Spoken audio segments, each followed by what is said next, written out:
fondo con Eduardo Torreblanca. ¿Qué tal? ¿Cómo están ustedes? Espero que bien. Estamos iniciando una nueva época en la relación entre el presidente de la República y la iniciativa privada en el país. Sin lugar a dudas, lo que hemos presenciado en los pasados meses, en los pasados días, en las pasadas semanas, poco referente podemos encontrar en la historia en las relaciones entre la iniciativa privada, el sector empresarial mexicano y el titular del Ejecutivo. Ciertamente estamos preocupados porque estos no son los momentos en donde debe de haber diferencias, sino debe haber, al contrario, una plena unión, coincidencia de objetivos y cerrar filas en torno a un problema que puede ser sumamente delicado para la economía del país y para las familias mexicanas. Sin embargo, pues, las cosas a veces no se dan como deben de darse, como la razón dicta, sino se dan de otra manera. Hoy, especialistas en el sector, economistas, conocedores a la perfección de lo que piensa y hace el sector empresarial, estamos aquí a fondo con el ánimo, el único ánimo de encontrar una definición precisa de lo que estamos viviendo y tratar de encontrar aquellos elementos que nos puedan dar las mejores perspectivas para un futuro cercano. Bienvenido a fondo. Bienvenido, muchas gracias, Enoc Castellanos, ¿cómo estás? Muchas gracias. Muy bien, Eduardo, un gusto como siempre participar en tu programa. Al contrario, muchas gracias. Gracias, Pablo Álvarez y Casa, ¿cómo estás, economista? Hola, Eduardo, ¿qué tal? ¿Cómo estamos? Enrique Díaz Infante, gracias por estar con nosotros, Enrique. Hola, Eduardo, buenas tardes.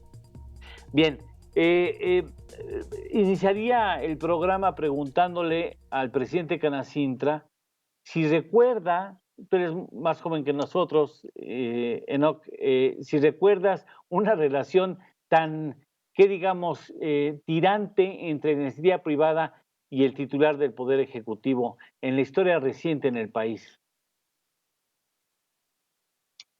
Pues no, yo nací en la época de Echeverría, era muy joven, bueno, ahora que es Día del Niño, podemos recordar, pero no, la realidad es que con López Portillo quizás tuvimos un periodo cuando la estatización de la banca, recuerdo muy bien las expresiones de mi padre, que justamente trabajaba en la banca, y fuera de eso, creo que no hemos tenido una relación tan tensa como la de hoy día.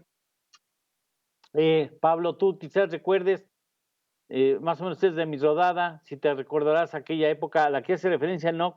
Echeverría y el sector privado y particularmente la cúpula regia tuvieron desencuentros importantes, ¿no?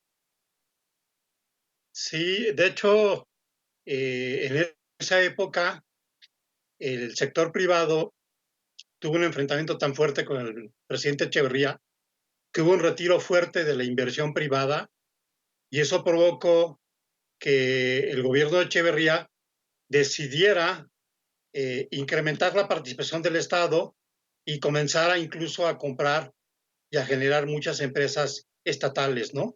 Es la época del llamado desarrollo compartido, donde sí hay un choque ideológico, sobre todo muy fuerte, entre el presidente Echeverría y el Grupo Monterrey.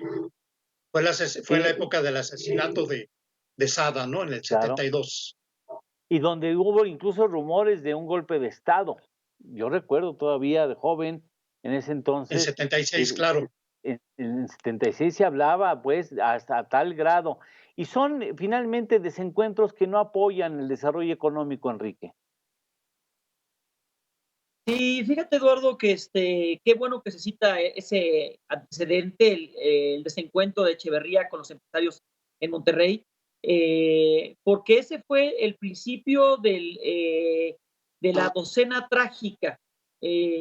Aquellos 12 años, Echeverría, luego López Portillo, que le fue al país desastrosamente. Ese populismo financiero que se inauguró con Echeverría, ese desencuentro que tú hablas, concedió precisamente hasta lo de la Liga 23 de septiembre y el secuestro de Garza Sada, su asesinato, las expropiaciones de tierras en el norte, sí. Como ese ambiente enrarecido, nuevamente como que se empieza a sentir y en nada ayuda a la confianza, a la inversión y mucho menos entonces al crecimiento del país. Pero fíjate que yo sí noto una diferencia, a reserva de equivocarme, o digo, en la posibilidad de equivocarme. En ese entonces sí había un enfrentamiento claro. Ahora noto que la iniciativa privada, al contrario, hacía un intento por, en estos momentos, particularmente la pandemia, encontrar vías de solución y de apoyo al país y a la economía del país en lugar de un enfrentamiento. Incluso hace llamados a sumarse y hace un intento de acercarse con el presidente y limar diferencias en estos momentos que es tan importante la unidad. Ese es lo que yo siento, Enoch, no sé hasta dónde puede estar yo equivocado o bien estar en lo cierto. Yo coincido, Eduardo. No, es correcto, Eduardo. Y yo creo que siempre ha habido una actitud de diálogo. Quien encabeza representados los dos organismos.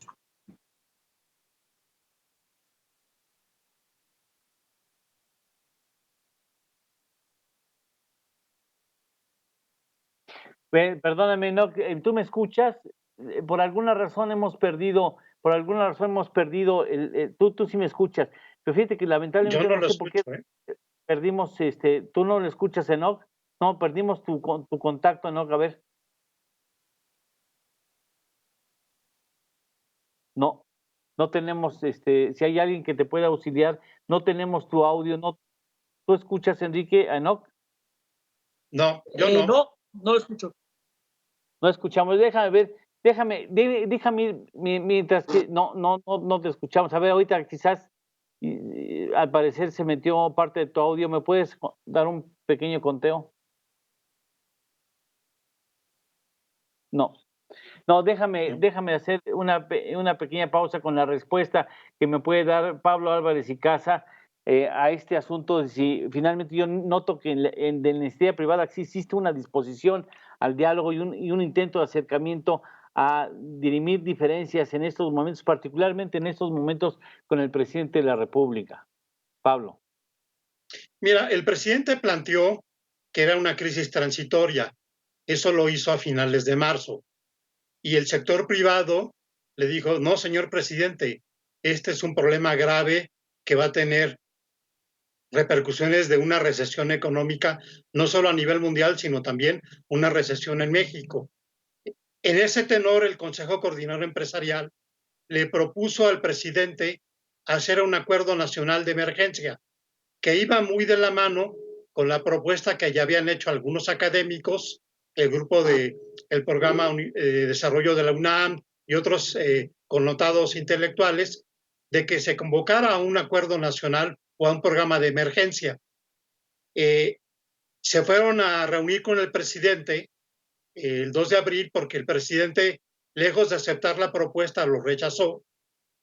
Y en una reunión el 2 de abril con los organismos cúpula, entre ellos Carlos Salazar, que era un poco el vocero, el presidente parece que les dio una señal de que sí los iba a escuchar, pero lejos de hacer eso, el 5 de abril, cuando se hizo, todo el mundo esperábamos un anuncio en ese sentido, el presidente, lejos de hacer eso, anunció que iba a aplicar un programa de austeridad y que no iba a ser ningún apoyo económico al sector privado. Casi, rásquense con sus uñas, ¿no? Y eso fue algo completamente desconcertante porque el sector privado lo que le pidió al presidente es que encabezara con su liderazgo una propuesta de todos los sectores, ¿no? Y el presidente, en vez de recibir la propuesta de buena forma, los menospreció de una manera bastante lamentable, ¿no? Déjame ir a una pausa y después me interesa mucho escuchar la posición de Enoch Castellanos, presidente Canacita, porque finalmente él le ha tocado también vivir muy de cerca, muy estrechamente, estos esfuerzos por tratar de llegar a conciliación, a concertación y a unión de fuerzas en estos momentos. No son estos los momentos de divisiones, son los momentos de cerrar filas y trabajar todos en favor del país, como yo lo siento claramente, una intentona muy transparente del sector privado. No quiere tener problemas con el presidente, quiere sumar esfuerzos para que este país salga adelante fortalecido de esta difícil situación que ha atacado prácticamente todas las naciones. Una pausa breve y regresamos con Enoc Castellanos, presidente de Canacintra.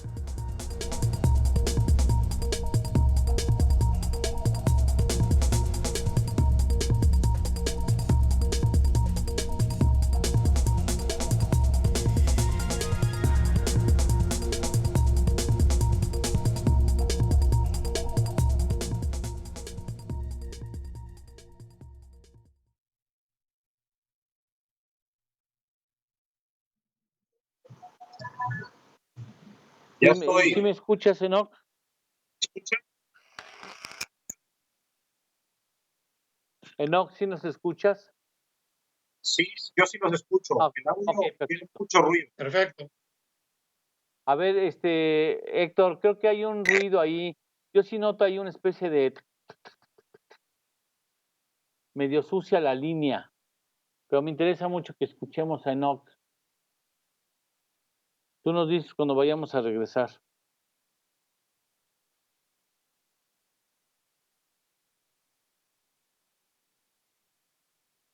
Ahí se oye limpio. Sí, sí, ahí se escucha. Sí, ahí se escucha bien. Sí, se escucha. Sí. Sabes que también están muy demandadas las líneas y eso también a veces complica. En ciertos horarios se saturan mucho los servicios de internet y ese tipo de plataformas.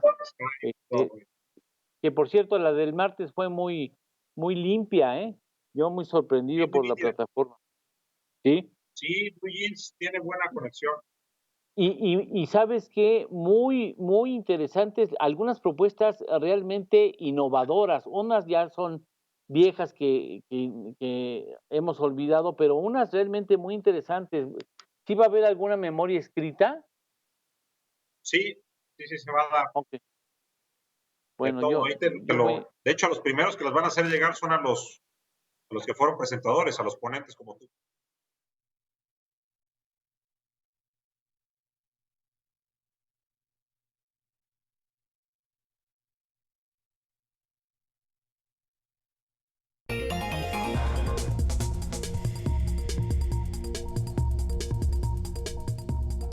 Regresamos y me interesa particularmente, nos interesa particularmente la opinión de Enoc Castellanos, quien ha estado parte de este articulado con el propósito de llegar a acuerdos y sumar esfuerzos para que este país salga adelante fortalecido de esta pandemia y de la recesión económica que nos ha ocasionado ya. Enoc, te escuchamos con mucha atención.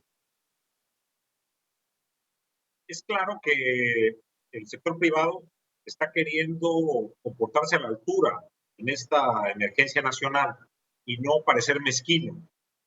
Nosotros no tenemos ningún otro interés más que tratar de preservar a las empresas, sobre todo las micro, pequeñas y medianas, por un doble efecto.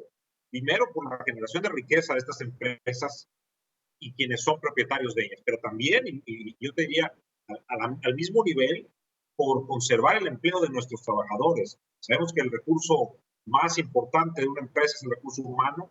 Tenemos particularmente en la industria de transformación a gente calificada, a gente a la que le hemos invertido en capacitación, que han tenido toda nuestra confianza a través del tiempo.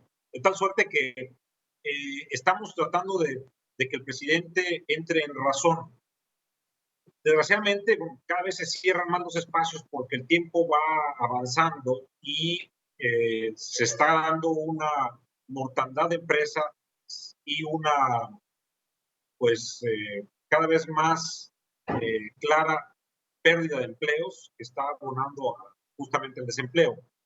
Porque el presidente trata de encasillar a todas las empresas en grupos de transnacionales, magnates grandes, que sin ningún problema pueden aguantar 2, 3, 6 meses.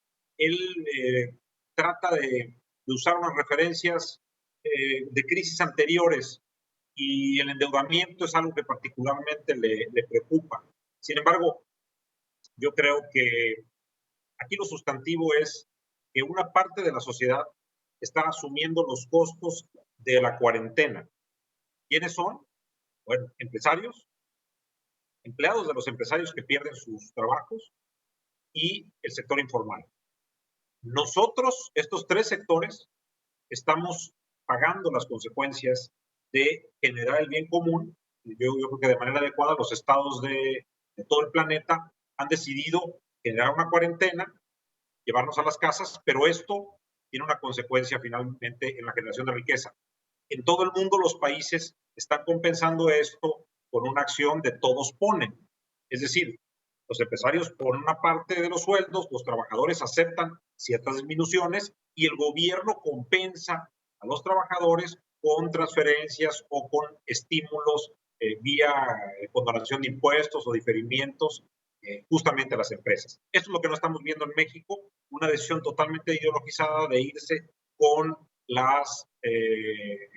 los apoyos sociales, con la política social para tratar de sostener la demanda agregada, lo cual es un contrasentido porque las leyes económicas se van a hacer valer y cuando haya una caída en la generación de la actividad económica, habrá una caída también en la recaudación como estamos viendo y seguramente tarde o temprano lo tendrá que reconocer la Secretaría de Hacienda y esto a su vez comprometerá los apoyos sociales.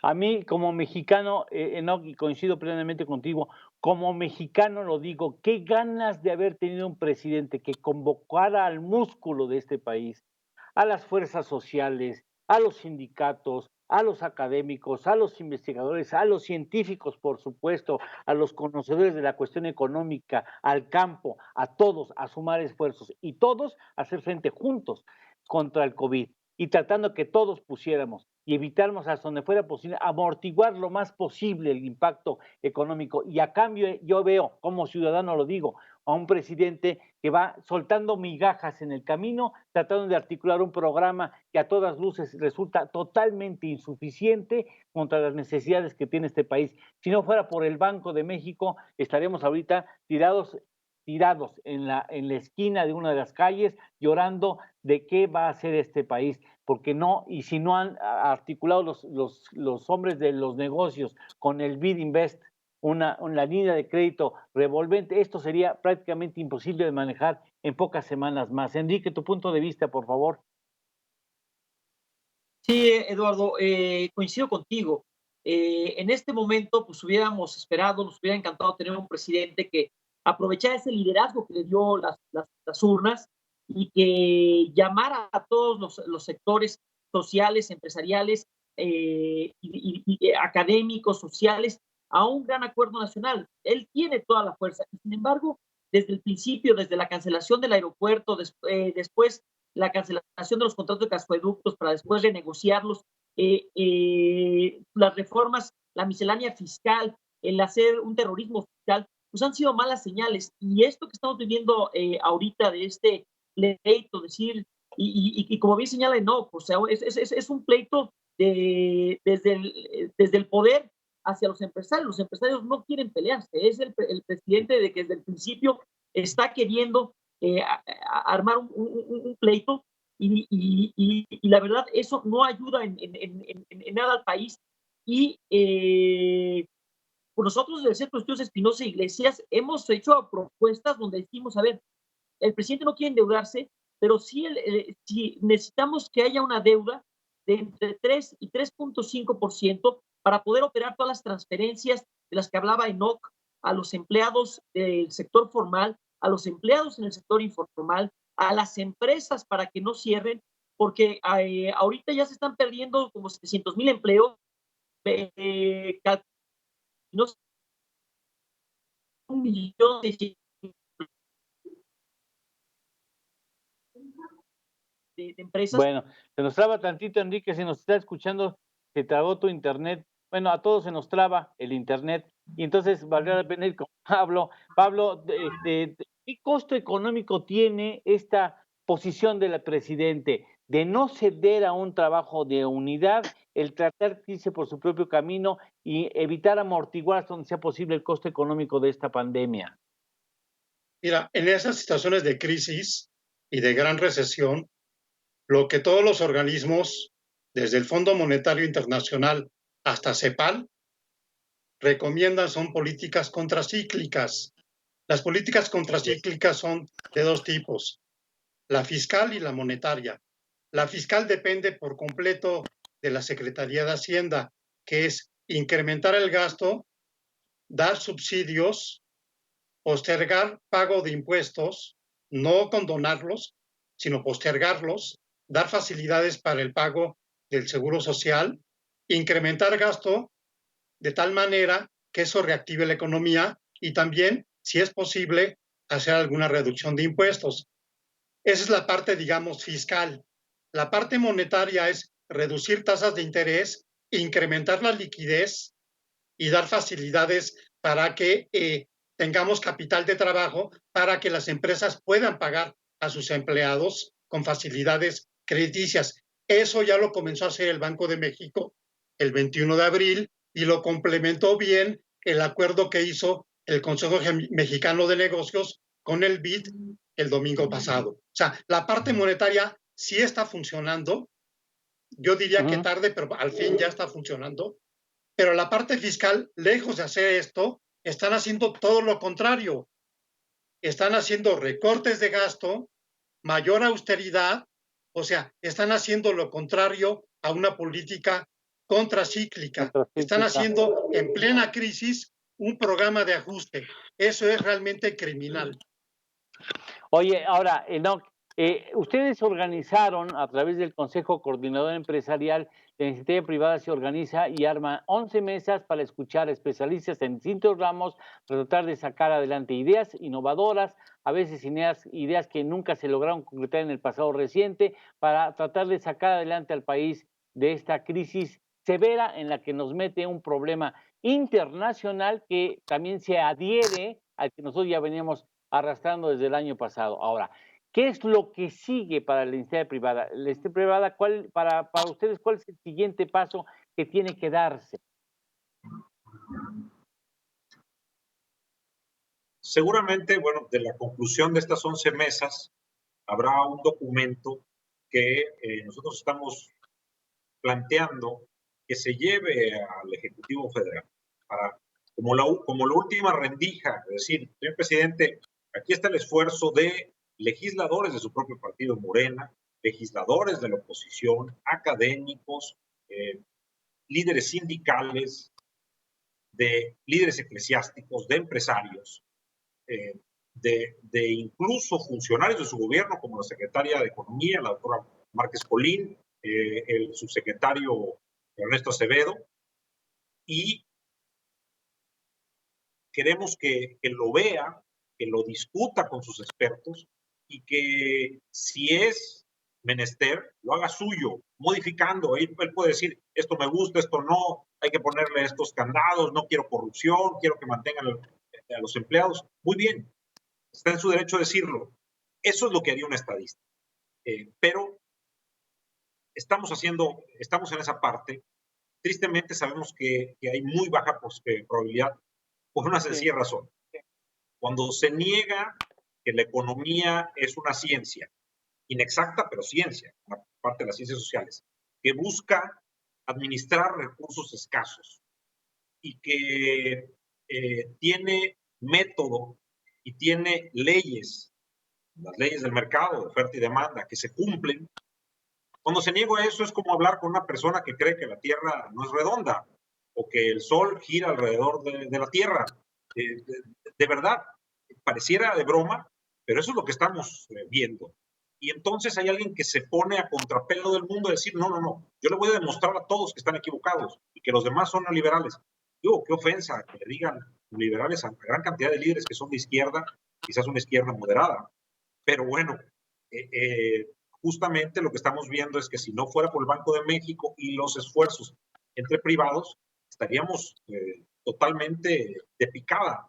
Y ahorita, bueno, estamos volando con un motor, pero el otro motor, que acaba de explicar muy bien Pablo, estamos volando con las medidas de política monetaria, pero la política fiscal está jalando justamente para el otro lado. Creo que lo que sigue es que los empresarios sigamos trabajando por ayudarnos entre nosotros mismos.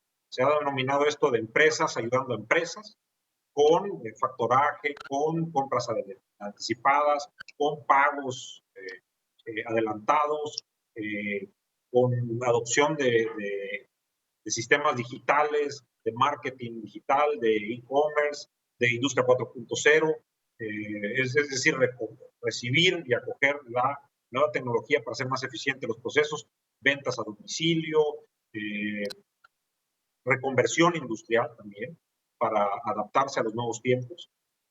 Y bueno, con todo esto, generar también un clima de innovación. Eso es lo que podemos hacer desde las empresas. Tristemente, yo creo que no nos va a alcanzar.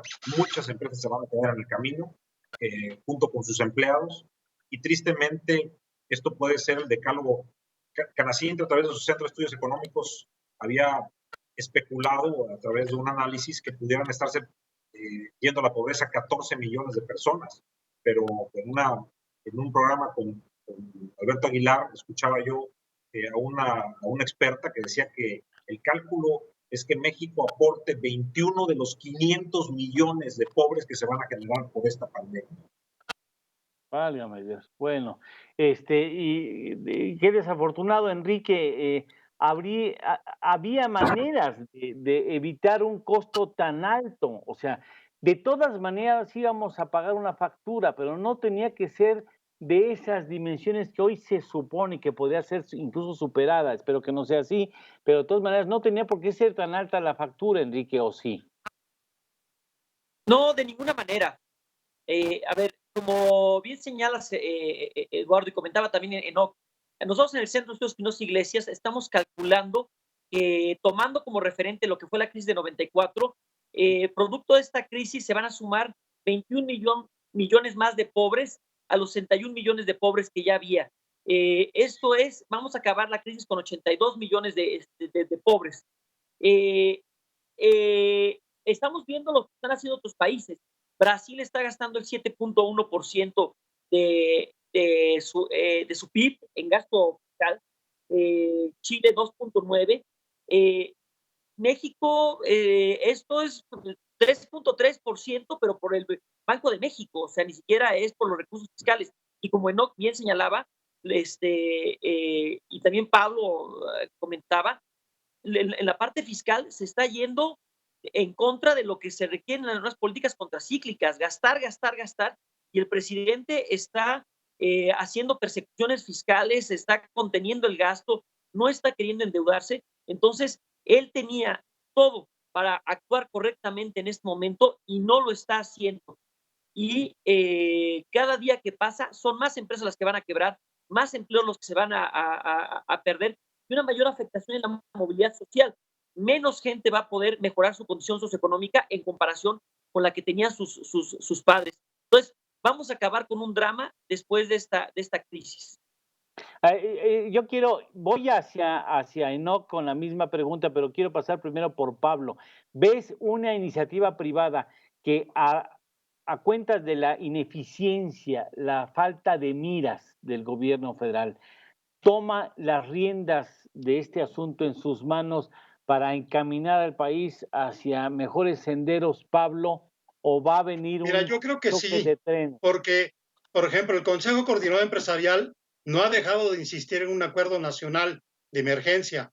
De hecho, esta semana convocó a un foro muy interesante de lunes a miércoles para tratar con especialistas de diferentes tendencias, temas y propuestas interesantes. O sea, el Consejo no ha dejado de decirle al presidente, lo necesitamos como nuestro líder y queremos que usted encabece esa propuesta. Esta es una propuesta que viene de la academia, del sector privado, de incluso la parte sindical, pero se requiere escucha activa. Si el presidente sigue pensando que su enfoque es el único acertado, es muy difícil establecer un diálogo.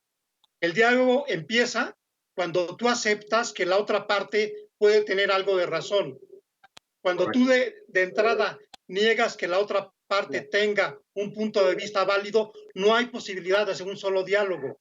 Entonces, es un problema de ideas fijas del presidente. Perdón que lo diga así. Y creo que sí habría posibilidades porque me parece que hay una buena actitud, no nada más del sector privado, de la academia o de centros como el de Enrique, que están todo el tiempo haciendo propuestas. O sea, ahí están, pero no hay interés de escucharlas. El propio Banco de México está haciendo propuestas, no nada más en términos monetarios. Gerardo Esquivel hizo propuestas muy interesantes hace 2 semanas en un Twitter y las volvió a presentar el lunes pasado.